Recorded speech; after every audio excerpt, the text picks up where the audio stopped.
अहंकार नहीं।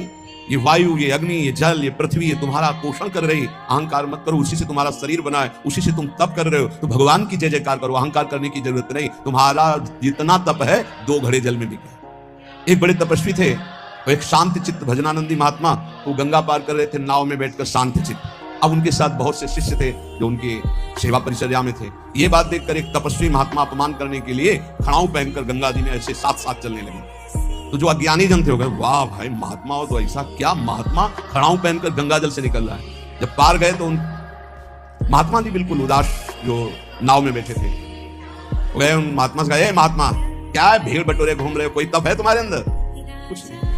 तपस्वी होकर के नाव में बैठ करके आ रहे हो? कुछ नहीं। नाविक से बात की, महात्मा भैया प्रति सवारी कै रुपया होता है? बोले 2 रुपया। अपने शिष्यों से कहा, सब गिन करके मेरा भी 2 रुपया दे। 2 रुपया दिया। जब सब चले गए तो उन महात्मा से कहा, रुको महात्मा, जिन गंगा जी को भगवान शंकर ने सम्मान के लिए अपने मस्तक पर रखा, उन गंगा पर पादुका से चलकर अपने तप के प्रभाव से सारे तप को नष्ट कर लिया। जो तूने सारे जीवन का तप नष्ट करके पार किया, वो 2 रुपये में पार कर दिया। वो 2 रुपये में पार। ये अगर तपस्या का अहंकार हो जाए तो 2 कौड़ी की तपस्या हो जाती है। श्रीपाद कह रहे हैं कि मुग्र तपस्या और न्यास योगादि भी। और एक बात करें, क्या हुआ तत्व ज्ञान?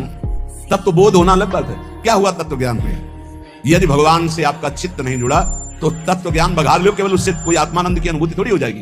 तत्व ज्ञान होना अलग बात है, तत्व बोध होना अलग बात है।